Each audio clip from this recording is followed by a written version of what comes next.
샬롬! 베델 홀리키즈 친구 여러분, 한 주간도 잘 지냈어요? 지난주에 선생님은 오프라인 예배를 통해 고학년 친구들을 만나서 너무 기쁘고 행복했어요. 하나님의 성전에 나와 직접 예배드리는 것이 얼마나 소중하고 감사한지 느끼는 귀한 시간이 되었어요. 이번 주에는 저학년 친구들을 만나게 될 거예요. 우리 선생님들 모두 여러분들 위해서 기도하며 설레는 마음으로 친구들 맞을 준비를 하고 있어요. 건강한 모습으로 곧 만나요. 먼저 하나님께 기도드리고 공각 공부하겠습니다.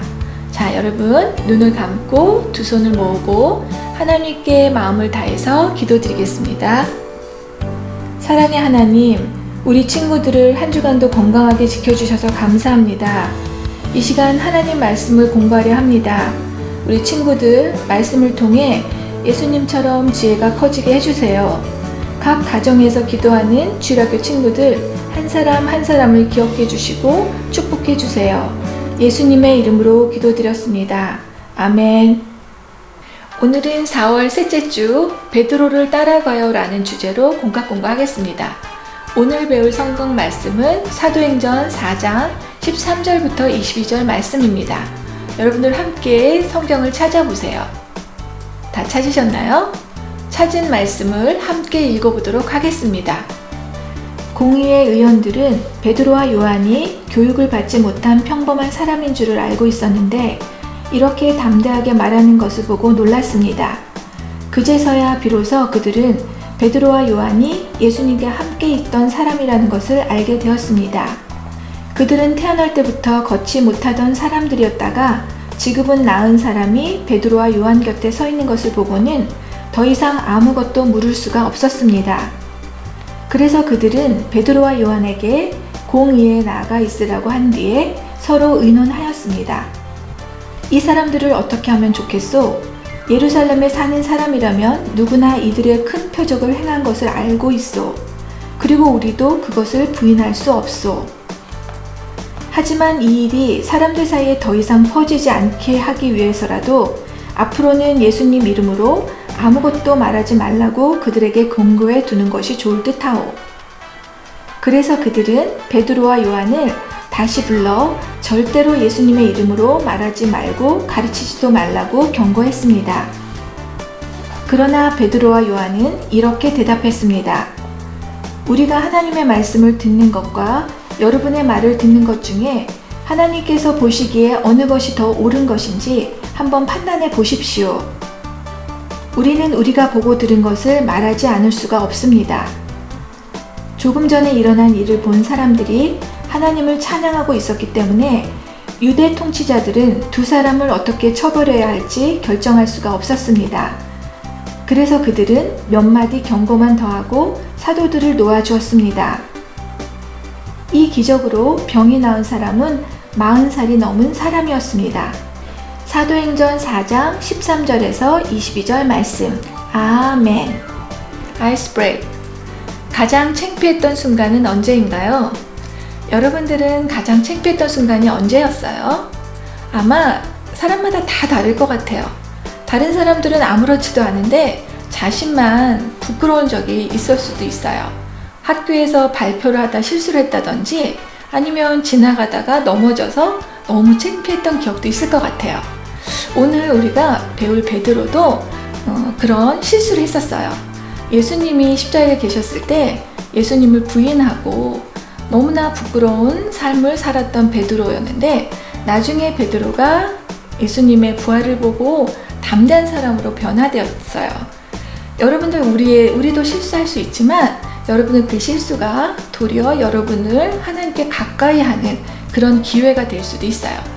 여러분들이 살면서 실수를 맞았을 때 하나님께 기도하며 더 성숙해질 수 있기를 하나님께 간구하는 여러분 되기를 축복합니다.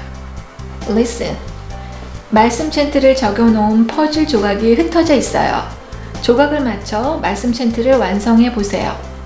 자, 여러분들 공과책 15페이지를 펴면 퍼즐이 보일 거예요. 왼쪽에는 퍼즐판이 있고 오른쪽에 퍼즐 조각이 있어요. 이것을 맞추면 성경 구절 사도행전 4장 20절이 나옵니다. 맞추는 동안 함께 챈트를 들어보겠습니다.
문제를 다 맞췄나요?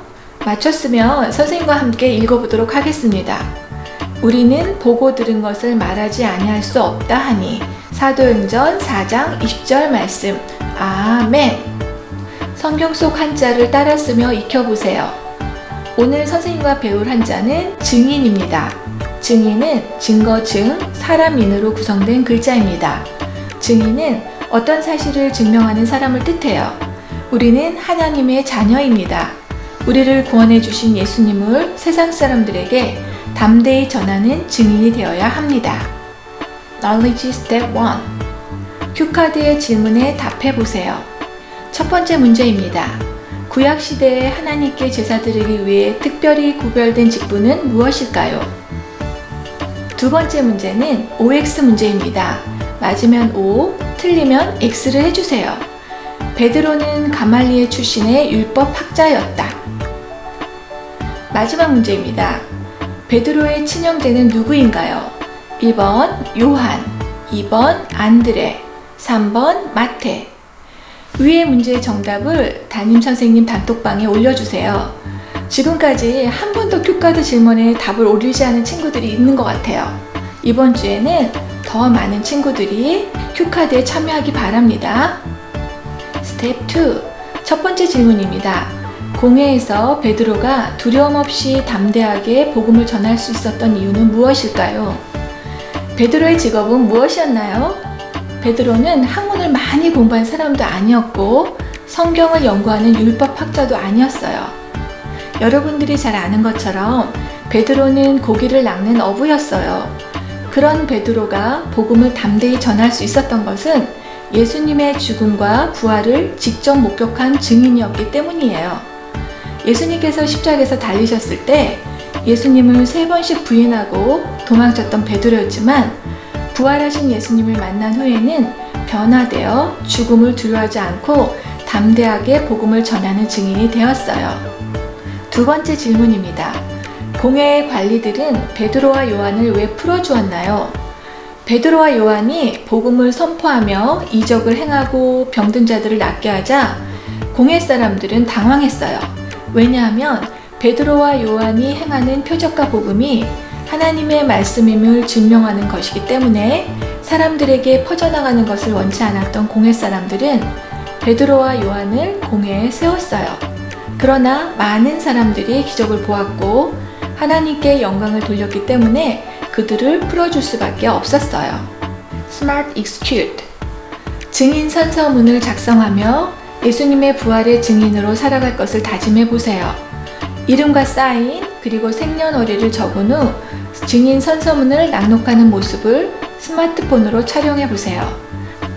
날짜는 생년월일이 아니라 증인 선서한 날짜를 쓰면 됩니다. 선생님이 먼저 증인 선서문을 낭독해 보겠습니다. 증인 선서. 나는 예수님의 부활의 증인으로서 양심에 따라 숨기거나 보태지 아니하고 사실 그대로를 말하며 만일 거짓이 있으면 위중의 벌을 받을 것을 맹세합니다. 2021년 4월 18일 이상숙. 여러분도 선생님처럼 증인 선서를 한 후에 스마트폰으로 촬영하고 그것을 담임선생님 단톡방에 올려주세요. 베드로처럼 부활하신 예수님을 담대하게 전하는 증인의 삶을 살기로 결단하는 기도문을 적어보세요. 여러분, 기도문을 작성하기 전에 한 가지만 기억하기로 해요. 우리 친구들 교회나 집에서 예배하고 기도도 잘하죠. 그런데 학교나 밖에서는 어때요? 친구들에게 예수님의 복음을 전하고 있나요? 만약에 용기가 없어서 복음을 전하지 못하고 있다면 하나님께 기도하세요. 하나님, 겁 많은 베드로가 예수님의 부활을 보고 변화됐듯이 저도 예수님의 부활을 믿게 해주시고 친구들에게 복음을 전하게 해주세요 라고 기도드리면 하나님께서 우리 친구들을 변화시켜 주실 거예요. 주일학교 모든 친구들이 예수님의 증인이 되기를 축복합니다. 하나님께 기도드리고 공과 공부를 마치겠습니다. 사랑의 하나님, 예수님의 증인으로 살았던 베드로와 요한을 통해 우리들에게 용기를 주셔서 감사합니다. 우리들도 예수님의 증인으로서 믿지 않는 가족과 친구들에게 담대히 복음을 전할 수 있게 도와주세요. 감사드리며 예수님의 이름으로 기도합니다. 아멘.